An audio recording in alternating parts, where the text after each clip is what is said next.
Olá, sejam todos bem-vindos ao quadro Raquel Rocha Entrevista.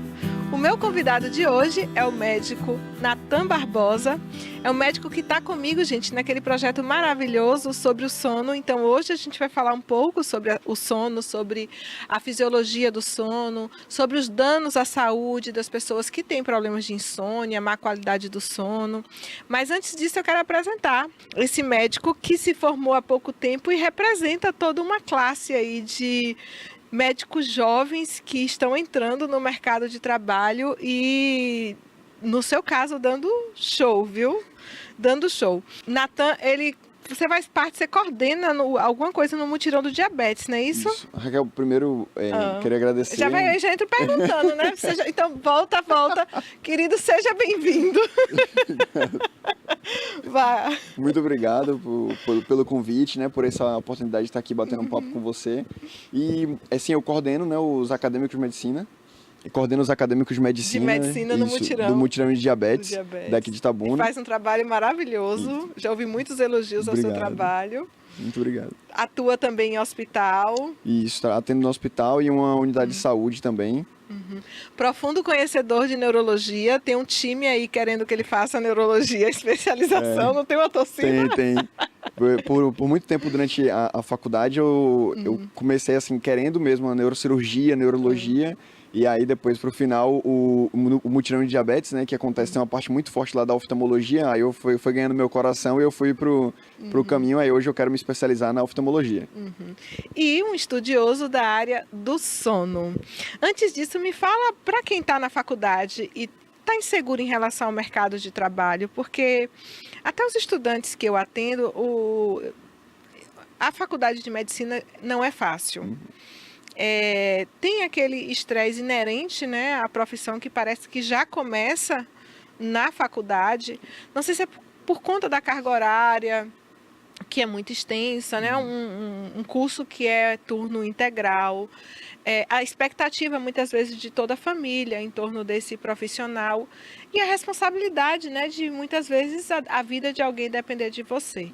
Então, por todos esses fatores, é um curso que traz uma carga de estresse associada e acaba chegando muito na clínica. E, além de todas essas preocupações citadas, às vezes os estudantes eles falam assim: e será que quando eu me formar, eu ainda vou encontrar emprego? Ainda não existe, assim, médico desempregado, não é, Natan? Ainda o mercado de trabalho está mais difícil, né? Cada vez que passa está mais difícil, tem muito mais médicos formando hoje em dia, mas ainda é um mercado muito bom, ainda é um mercado que ainda tem sido generoso, né, com o tempo que a gente estuda, que a gente se dedica. Realmente é um caminho árduo. Sim. É uma dedicação mesmo à faculdade, mas é algo que vale a pena, né? Assim, hoje em dia, cada vez mais tem se orientado a se especializar, porque você continuar como generalista, como recém-formado, ou ali só questão de dando plantão, acaba que é uma demanda que está aumentando no mercado de trabalho, porque justamente é para onde os recém-formados vão. Então, depois de um certo tempo, acaba que o espaço fica meio disputado, e hoje em dia tem sido orientado para poder buscar mais especialização, mas ainda é um mercado de trabalho que ainda está aberto aí, tanto para os recém-formados quanto para quem já tem uma carreira, né, já mais extensa. Até porque essa vida de plantão enquanto é jovem, né? Depois de uma certa idade, você tem que dar prioridade a uma noite bem dormida. Sim, é uma coisa que a gente vai conversar sobre isso do sono, né? É uma questão que atrapalha, né, a qualidade do sono, justamente porque às vezes tem que pegar plantão noturno, às vezes plantão de 24 horas, e principalmente algumas vezes por quem está novo e está sendo inserido ali em algum serviço, acaba pegando aqueles horários que os outros não querem, que os outros que já estão há mais tempo, né, já estão ali no serviço, então pega o que sobrou, e aí por muitas vezes acaba ficando mais no plantão noturno, né, e até assim, hoje o salário do médico, né, que é o valor que ele recebe, por exemplo, no plantão, ele se manteve estável nos últimos anos, ele não aumentou. O custo de vida tem aumentado, né, mas o salário do médico, o valor do plantão continua o mesmo. Então, hoje em dia você precisa dar muito mais plantões para poder adquirir alguma coisa que você adquiria com muito menos plantões antigamente. Eu me recordo de concursos para médicos com salários altíssimos e sem candidatos inscritos no passado, há uma década atrás. E hoje o cenário já não é esse. O que eu acho que é uma coisa até benéfica num certo sentido, se me permite dizer, porque isso vai tirando também da profissão pessoas que só pensam no dinheiro, pessoas que querem fazer medicina para ganhar dinheiro, né? Porque eu acho que o dinheiro ele é sempre uma consequência de um trabalho bem feito, de uma dedicação, de uma responsabilidade. Mas não pode ser o objetivo final de eu vou escolher medicina porque medicina dá dinheiro. Então, quem tiver com esse pensamento, é bom que já não vai para essa profissão. Inclusive, eu estava vendo um analista de investimento fazendo uma conta muito simples, de que se você que está querendo fazer dinheiro com a medicina, você pegar a sua mensalidade todo mês e você investir, você não precisa trabalhar, investir corretamente, claro. Você não precisa trabalhar para o resto da sua vida se você investir corretamente. Porque é caro o curso de medicina, é muito caro. Então, que as pessoas que escolham esse curso realmente escolham porque têm amor pela profissão. E eu já aproveito e te pergunto, assim, quando é que o desejo de medicina surgiu na sua vida? Então, na verdade, quando eu era menor, meu pai é advogado, eu quis seguir a profissão do meu pai. Até uma certa idade era o que eu pensava, ia fazer direito, mas quando eu estava no ensino médio e ali na fase da adolescência, eu comecei a perceber que eu gostava muito das máquinas, eu gostava de como funcionava o mundo, como é que essa tecnologia funciona, e a partir disso eu fui buscando mais informações sobre isso, e aí, numa uma coisa assim até meio engraçada, eu comecei a pensar em engenharia. Justamente por causa dessa questão das máquinas. E aí eu vi uma propaganda uma vez de um carro falando que eles estavam criando a melhor máquina para poder levar a melhor máquina que existe, que é o ser humano. E aí isso me despertou na hora. Eu falei, velho, eu tô querendo entender como funciona a tecnologia, como funcionam os aparelhos, mas como é que o nosso corpo funciona, né? Então, aí eu comecei a estudar mais, foi aí que surgiu o desejo, inclusive, por neurologia, neurocirurgia, para entender o cérebro humano, e a partir disso que eu fui me encantando pela parte também assistencialista, descobrindo o que a medicina poderia fazer para o indivíduo, e aí eu fui me apaixonando pela área. Perfeito, que realmente o ser humano ele é uma máquina incrível, né? É tudo muito perfeito. E aí foi no ensino médio que você pensou na medicina? Então, foi quando no último ano do ensino médio, eu ainda não tinha decidido o que eu queria fazer. E aí eu tava nessa dúvida, né, entre engenharia, medicina. Aí quando eu terminei realmente o ensino médio, foi que me deu o desejo. Eu falei, não, vou para medicina mesmo, é isso que eu quero. E aí eu fiz o cursinho para poder passar na medicina, e foi onde eu consegui alcançar esse objetivo, né? E assim, realmente é isso, né? Essa questão de resolver problemas, o paciente vai chegar pra gente, vai dar ali o quebra-cabeça que a gente vai ter que montar com os problemas dele e vai ter que descobrir qual é a solução que a gente vai poder dar para aquele problema do paciente, né? Então, isso também foi uma coisa assim que me encantou, porque às vezes, quando a gente, pensando do lado do paciente, a gente procura o médico, a gente está indo às vezes num momento de desconforto, de vulnerabilidade, né? A gente está procurando ali alguém que possa olhar pelo lado de fora, conseguir enxergar a situação e dar a resposta e resolutividade para o problema, né? Então isso tudo me encantou na medicina. Durante o curso, em nenhum momento você teve dúvidas? Não, durante o curso não tive dúvida nenhuma, pensei sempre que era isso mesmo que eu queria fazer e sempre pensando assim, exatamente como é que eu posso ajudar mais pessoas, né? Porque isso que o Mutirão de Diabetes me mostrou, né? Que num momento pontual, a gente faz uma atividade durante o mês de novembro de conscientização com relação ao diabetes, e tem um dia específico em que tem exames, né, anamnese, exames de acolhimento ali ao paciente, educação em saúde também, para ele poder entender que ele é um próprio autor, né, da atividade dele. Então, isso tudo me fez perceber que eu posso ajudar mais pessoas. Então, nesse pensamento assim, eu gostei muito dessa parte assistencialista e social, do que, por exemplo, o mutirão ele traz, né? E os pressupostos da educação em saúde, né, que é a mesma metodologia que a gente usa na terapia do sono, é que se ele não entender que ele é o protagonista do processo dele, principalmente o paciente que tem diabetes, ele pode ter os melhores profissionais do mundo atendendo ele, que se ele não tiver a consciência dos hábitos, do que ele pode comer, não comer, dos exercícios físicos, do sono, se ele não entender isso, ele não se tornar autônomo, protagonista do processo dele, ele não melhora, né? Mesmo com as pessoas ali medicando tudo. Então, a educação e saúde é você tornar aquele sujeito o protagonista do processo dele. E fazer isso com as pessoas. E todo mundo tem essa capacidade de entendimento. Durante muito tempo, Natan, os médicos, vários médicos, a gente sabe que isso é verdade, sim. Uma vez eu tinha uma senhora que me ajudava lá em casa a cuidar de minha filha, era um anjo, uma pessoa que Deus colocou na minha vida, ficou comigo uns 3 anos. E ela chegou um dia para trabalhar e ela chegou tão triste, ela falou que ela tinha ido numa consulta médica, que ela entrou na sala, que o médico não mandou ela sentar. E que enquanto ela estava falando, ele estava escrevendo, solicitando um exame. E quando ela terminou assim de falar, achando que ele ia mandar ela sentar, ele estendeu um papel com a solicitação de exame. E ela falou assim, ele não olhou para mim em nenhum momento. Então, assim, ela nem sabia qual exame que ele estava pedindo, ele não deu nenhum feedback para ela. E eu fiquei pensando muito nessa história que ela estava me contando, e pensando assim, poxa, é porque ela estava no atendimento no Sistema Único de Saúde, é porque esse médico ele achava que ela não estava pagando por aquela consulta, porque ela estava. Ela estava pagando, né? As pessoas que estão no Sistema Único de Saúde, elas pagam por aquilo. E aí, quando você fala nisso, de te encantar num mutirão como esse, que oferece serviços gratuitos, muitas vezes para as pessoas que não têm acesso a profissionais de qualidade, eu acho que essa é a medicina do futuro, ou deveria ser a medicina do futuro, sabe? De trazer o entendimento para o paciente, uma medicina preventiva, uma medicina que esclarece, que explica isso, que pode ter causado isso, faça isso desse jeito, por isso e por isso. E hoje a gente tem várias ferramentas, né, que a gente consegue disseminar essa informação.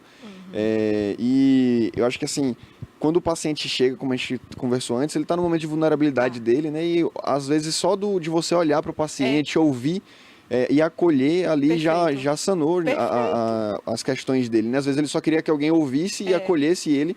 Ou então, já teve algumas vezes de eu examinar o paciente e ele perguntar, mas é alguma coisa grave? E aí, às vezes não é, às vezes é só alguma gripe, alguma coisa que vai passar.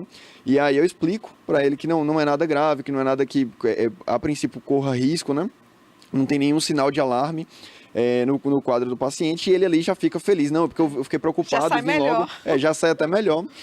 Ele fala que ficou preocupado, que queria, né, uma avaliação justamente para poder ver se não era nada de grave. Exato. Então, às vezes, só de você olhar para o paciente, conversar, estender a mão, apertar na mão do paciente, só isso aí, às vezes, já traz uma melhora, né, para o paciente. Maravilhoso, exato. Que todos os médicos pensem como você, que possam trazer conforto, acolhimento, um olhar atento, né? Para aquela pessoa que está ali em busca de ajuda, de alívio de um sofrimento, de uma dor. Quando a pessoa vai no médico, ela sempre se sente um pouco vulnerável. Todos nós. Todos nós, quando a gente chega no médico, né? De alguma forma a gente está vulnerável ali, a gente está esperando alguma coisa daquela pessoa. Agora, eu acho que as faculdades hoje em dia, elas têm percebido que isso é uma demanda e têm trabalhado muito esse lado humano do médico, né? Sim. Eu acredito que isso tem sido avaliado no dia a dia dos estudantes de medicina, tem sido cobrado em provas, então eu acredito que as próximas gerações de médicos que estão surgindo no mercado, elas já estão saindo da faculdade, pelo menos é o que a faculdade tem treinado para isso, né? Que já sai com esse olhar humano, com esse olhar atento ali às necessidades do paciente, e não somente um lado curativo, né? Perfeito. Ok, vamos falar um pouquinho sobre o sono, mas acho maravilhoso conversar com você sobre essa questão do olhar, né, da medicina e da nova medicina e da medicina que a gente espera, né, que a gente sonha. Falando em sonho, vamos falar do sono. Natan, ele compõe a equipe multidisciplinar do projeto E-Terapias UESC, que é um projeto para a melhoria da qualidade do sono. E ele traz informações de extrema importância, como a fisiologia do sono, os males, e é nisso que eu queria focar, assim, os prejuízos à saúde que pessoas com insônia elas podem ter. Porque não é só eu dormir mal e pronto. Eu dormi mal e fiquei cansada. Isso pode trazer problemas, principalmente se essa insônia for crônica, né? Se ela se perpetuar. Poderia falar um pouquinho sobre esses prejuízos, Natan? Isso, então. A gente sabe que se uma noite que você já dorme mal, você já não conseguiu se recuperar ali bem, no dia seguinte você vai ter algum prejuízo. Mas a insônia mesmo, a definição, né, de insônia seria um quadro de você ficar pelo menos 3 meses com a dificuldade ou de iniciar o sono, ou de manter o sono, ou até de acordar precocemente, e isso trazendo algum prejuízo na sua funcionalidade, na sua performance. E esse quadro de insônia, ele vai trazer inúmeros prejuízos, né? O nosso cérebro, durante o sono, ele vai fazer uma limpeza do nosso cérebro. Linfático, isso, né? O líquido cefalorraquidiano vai limpar todo o nosso cérebro, as proteínas. As beta-amiloides, né? Isso, as beta-amiloides, as proteínas de adenosina, adenosina que ficam no lobo pré-frontal. Esse líquido cefalorraquidiano, ele vai limpar, vai fazer uma limpeza desse nosso cérebro e vai tirar essas impurezas. E aí, tudo isso contribui justamente para que no outro dia você esteja com o seu cérebro mais equilibrado para poder fazer as suas funções, ter a sua performance normal. Se você já não dorme bem, né, ele cérebro não fica totalmente limpo, sua performance diminui, sua atenção diminui justamente por causa de todas essas questões. E além disso, a gente sabe que algumas síndromes psiquiátricas, elas podem levar à insônia, como por exemplo depressão e ansiedade, mas a recíproca também é verdadeira. Perfeito. Se você tem insônia e ali uma insônia crônica, que você está tendo uma dificuldade para dormir, isso vai trazendo um prejuízo funcional, e isso vai levando também a uma a depressão. Pode ou agravar, né? Exatamente. Esses sintomas desses transtornos psiquiátricos. Isso. É uma relação bivalente. Isso. Insônia e transtornos psiquiátricos. Tem uma relação também com a glicemia, não é? Com a diabetes. Existem estudos falando sobre isso, sobre como você tem mais dificuldade, por exemplo, para metabolizar o açúcar, se você não teve uma boa noite de sono. Parece que o seu índice glicêmico, né? O seu não, o índice glicêmico é dos alimentos. Mas tipo assim, a resistência à insulina fica maior. Como é essa relação entre o sono e o controle do diabetes? Então, na questão do sono, está muito relacionado também com a questão hormonal. Né? Uma das coisas que pode acontecer é de aumentar o hormônio que dá fome e diminuir o hormônio que dá saciedade. Isso aí é grande verdade, viu? Você não dorme bem, você sente mais fome. Então, olha quem faz dieta aí, quem está tentando emagrecer, outro motivo para dormir bem. E aí acaba que, justamente por você ter mais fome, aquilo você vai comendo um pouco mais, acaba quem segue uma dieta sai da dieta, né? E isso pode ali aumentar, já fazer uma hiperglicemia, dependendo do que você for comer. Se você for comer alguma coisa mais gordurosa, com mais açúcar, já pode sair um pouco do controle, mas também o hormônio que é relacionado com o hormônio do estresse é o cortisol. E aí está muito relacionado com essa questão de resistência à insulina. Exatamente, Então, o fato de você dormir desregula esse hormônio e isso acaba também prejudicando na questão do diabetes. E, gente, muitas pessoas que têm insônia também acabam até por um processo de ansiedade comendo durante a noite, né? O que também prejudicaria pelo menos essa janela aí, que teoricamente nós não deveríamos nos alimentar, né? Uma janela aí pensando mínima de 12 horas. E tem gente que ainda, às vezes, por saber que demora um pouco para dormir, acaba levando até comida para a cama, né? Que aí já prejudica também a higiene do sono, que a cama deveria ser o ideal só para dormir. E se aí tem gente que acaba falando, não, como eu sei que eu já vou demorar de dormir, porque eu demoro mesmo, vou levar alguma coisa, se eu sentir fome eu como. E isso aí já vai gerando um ciclo vicioso, você prejudica a sua higiene do sono, prejudica o sono, vai prejudicando um ao outro. Né? Exatamente. Então tem essa relação com diabetes, a parte cognitiva também. Existem testes já de memória mostrando que você tem prejuízos na memória, no aprendizado, se você não tiver uma boa noite de sono. Existem estudos também que trabalhadores noturnos, eles têm uma expectativa de vida menor, né, tem uma expectativa de vida menor, estão mais sujeitos a, por exemplo, problemas cardíacos.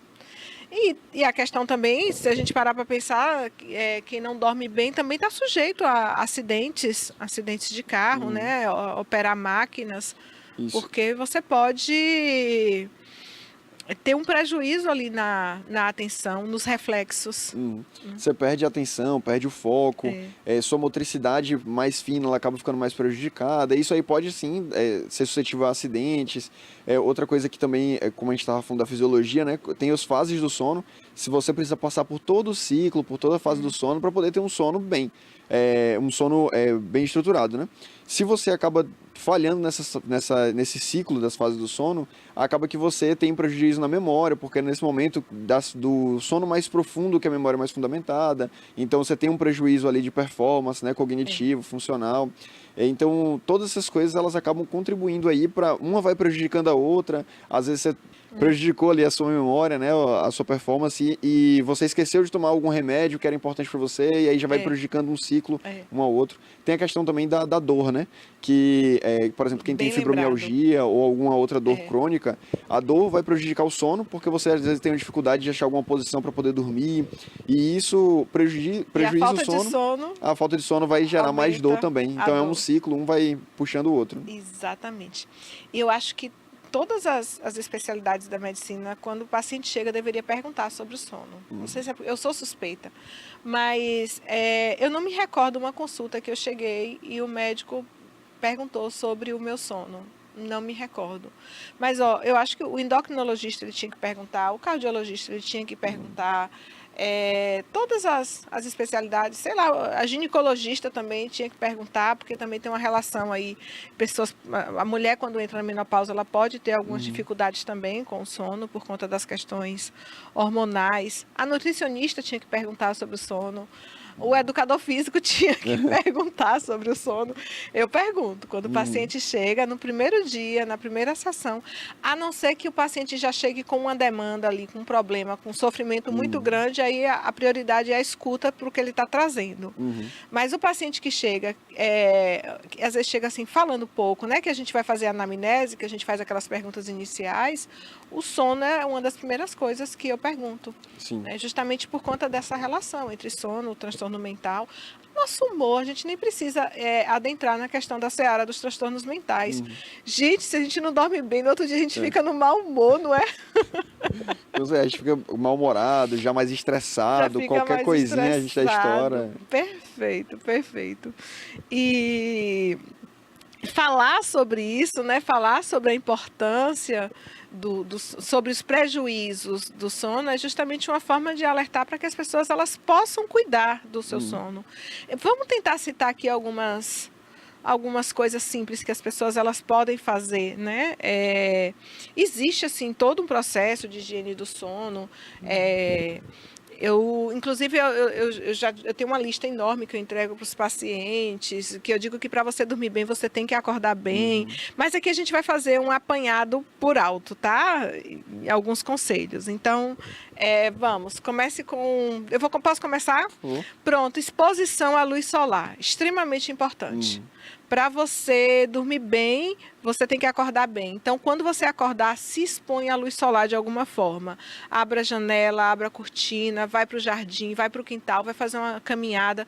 Mas esse contato com o sol ele é muito importante. Se for nas primeiras horas da manhã, é extremamente importante, porque é como se você estivesse ali ativando o reloginho, que nossas células elas têm um reloginho, mostrando que o dia amanheceu, para que ela saiba quando é noite e quando é hora de dormir. E durante todo o dia, se puder não ficar totalmente no blackout, a gente tem estudos mostrando, por exemplo, trabalhadores de shopping, aqueles shoppings antigos que eram todos fechados, os shoppings de hoje eles já têm bastante vidro, assim, vidraças grandes. Mas antigamente o shopping ele era todo fechado, sem nenhuma luz natural, justamente para que as pessoas pudessem perder a noção do tempo e comprar mais, tá? Enfim, não era intencional. Mas quem fica ali no shopping sem saber se é dia ou se é noite, sem referência nenhuma, tinha um sono com uma pior qualidade, para vocês terem ideia da importância da exposição à luz solar. Sim. Tá. Entrando até nessa questão da exposição à luz solar, entraria de ter o mesmo horário para você acordar. Porque já vira uma rotina, você acorda, já se expõe logo à luz solar, e tem um horário para dormir também. Perfeito. Alguns estudos e alguns estudiosos também com relação a isso falam que o ideal seria você ter um despertador para dormir e não para acordar. Para acordar. E é o que eu faço, sabia? Eu me policio no horário de dormir. E acordo mais ou menos no mesmo horário, mas sem despertador. Isso, porque o corpo, ele, depois de um tempo, ele se acostuma naquele horário de acordar. Tanto que hoje em dia, às vezes, no final de semana, eu falo, não, hoje eu quero acordar mais tarde e não consigo. Eu acordo sempre no mesmo horário. Então, gente, essa coisa de um dia você acordar às 6, um dia acordar 10 horas da manhã, sabe? Um dia você vai dormir 10, outro dia dorme 2 horas da manhã, não é saudável. A regularidade, ela é muito importante, inclusive nos finais de semana. Não quer dizer que você vai sofrer e, sabe, acordar ali necessariamente 6 horas da manhã. É se permitir, às vezes você descansa um pouquinho mais, acorda às 7, mas tem uma certa regularidade. Por isso que Natan cita essa questão da importância de você tentar dormir sempre no mesmo horário. Porque se acostuma seu cérebro, né, de produzir ali a melatonina, todos os hormônios, justamente naquele horário. É isso. E tem uma coisa assim, às vezes a pessoa... Poxa, mas eu acordo tão cedo e eu queria no final de semana poder acordar um pouco mais tarde. Você pode acordar sendo um intervalo assim de meia hora, 1 hora. Se passar disso é que realmente ele vai prejudicar, já vai sair do ciclo. E quem estava acordando, por exemplo, precisa passar por alguma mudança de rotina e às vezes estava acordando mais tarde e agora quer passar a acordar mais cedo, pode fazer uma mudança de 15 a 30 minutos por dia. Gradualmente. E gradualmente, vai descendo, acordava 9 horas. No dia seguinte, tenta acordar 8h45, 8h30. Para o seu corpo ir se acostumando. Isso, para o corpo se acostumando. E aí, aos poucos, você vai chegando no horário que você quer, até para não ter um prejuízo enquanto você está fazendo essa mudança, não ir tendo um prejuízo na sua funcionalidade, né? Porque você está dormindo menos ou alguma coisa assim. Olha, 2 dicas, viu? Exposição à luz solar, vamos decorar. E a importância de dormir e acordar no mesmo horário. Já estamos quase finalizando, mas vamos só terminar mais algumas dicas, viu, Cássio? Como terceira dica, vou citar a importância do exercício físico. E não é questão de gostar ou não, tá, gente? Porque eu não gosto, é questão que tem que fazer. Tem que fazer. E assim, não é só ir para academia e passar o dia todo sentado, porque você pode ir para academia 3 vezes por semana e ainda assim você ser considerado uma pessoa sedentária. Então, tente se movimentar durante o dia, subir escada, fazer pequenas caminhadas, isso é muito importante. Se movimentar durante o dia, a quantidade de passos que você dá para que você consiga dormir bem à noite. Evitar exercícios muito intensos à noite, próximo ao horário de dormir. Mas durante o dia tentar se exercitar um pouco. Então, a terceira dica são os exercícios físicos. Teve um que a gente já citou, que é a questão de usar a cama mais para dormir mesmo. Evitar fazer outros tipos de atividade na cama. Como você consegue seguir esse? Esse é difícil. Esse é muito difícil. Porque eu gosto de assistir uma sériezinha. Esse é o mais difícil. Você chegar em casa e querer descansar um pouco depois do trabalho. Não tem nem televisão no quarto, né? Esse é difícil. Mais não olhar o celular na cama. Isso. Esse eu acho que é muito difícil. Esse é mais difícil. Tem a questão, com relação à exposição à luz solar também, durante o final da noite, né, o final do dia ali, você já diminuir essa exposição, tentar deixar luzes mais baixas na casa. Isso, evitar luzes brancas no quarto. Olha, mais dicas, gente. Evitar a luz muito forte, a luz muito branca. Meu quarto mesmo tem luz amareladinha. Eu assisto uma sériezinha antes de dormir, porque é um momento de relaxamento. Eu tenho TV no quarto, né? Os mais rígidos com isso, com a higiene do sono, não recomenda. Mas eu tenho porque é um momento assim que eu assisto uma série, que às vezes eu reúno todo mundo, assim, é um momento que a família fica junto, assim, antes de dormir. Então, mas até o brilho da TV eu já tiro, eu boto sempre uma série, assim, uma coisa muito levezinha. Por exemplo, eu assistia o Walking Dead, eu percebi que o Walking Dead estava interferindo no meu sono. Parei. Então, assim, esse tipo de série, né? Game of Thrones, Walking Dead, tem uma outra, Breaking Bad. Esse tipo de série antes de dormir realmente não é indicada.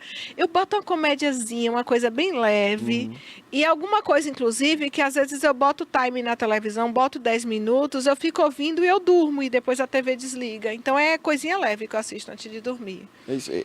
Acho que, assim, todas essas dicas que a gente falou, elas são fundamentadas, né, na literatura, com muitos estudos, mas eu acho que você também tem que saber aquilo que vai de dar um desconforto psicológico para você, porque às vezes eu acho que a questão da rotina, da disciplina, é você também gostar do processo. Perfeito. Né? Então, se você... mas eu só consigo ficar bem, me sentir bem se eu tomar um café de noite com minha família. O café não é indicado no final do dia, né? Mas é um momento ali que você está com sua família. É um momento que a família não consegue almoçar junto, não consegue estar junto e senta todo mundo ali à noite para tomar um cafezinho com leite, né? É isso. Exato. Então, acho que tem processos que você vai proibir uma coisa dessa, que pode fazer bem para o psicológico, para a afetividade, enfim... Eu acho perfeito esse não seu pode ser assim pensamento. radical, né? Não, Você tem que, não. lógico que tem que dar os conselhos, indicar as coisas, mas tem coisas que realmente a gente precisa Cada um permitir. vai ajustando. Exatamente. É isso que a gente faz. Cada um vai ajustando conforme fica confortável, conforme percebe se está atrapalhando ou não. Porque também a gente tem que ter um pouquinho de generosidade, né? Sim. A vida com muita rigidez também não vale a pena, não.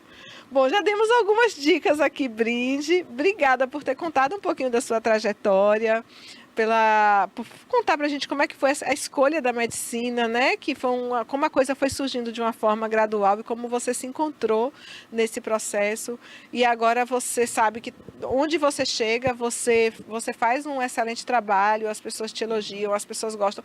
Eu só ouço coisas boas de você. Obrigado. Só ouço boas referências ao seu respeito. Então eu sei que você está fazendo realmente um excelente trabalho e com amor, com dedicação, com comprometimento, com responsabilidade, se importando com o ser humano, né? Que eu acho que é um requisito básico. E te convido para estar aqui, viu, outras vezes, falando de outros assuntos, que é justamente isso que a gente fez aqui, né? O que você tá fazendo na sua prática médica, que é levando conhecimento, né? Levando a educação em saúde para as pessoas. E eu só tenho a agradecer, Raquel, muito obrigado por essa oportunidade. Acho que eu espero que os ouvintes tenham gostado tanto quanto eu. Gostei dessa conversa, foi um bate-papo assim muito bom, muito proveitoso. A gente conseguiu até dar dicas, né, para quem estiver assistindo aí poder melhorar também a qualidade do sono. E agradeço pelo convite estendido aí para outras vezes e me coloco à disposição para retornar assim. Para trazer mais esclarecimento. E você que está nos assistindo, muito obrigada por ter ficado até aqui. Lembre-se sempre, assista bons filmes, leia bons livros, ouça boa música, cuide do seu corpo, cuide da sua mente, cuide do seu coração e seja feliz todos os dias. Beijos!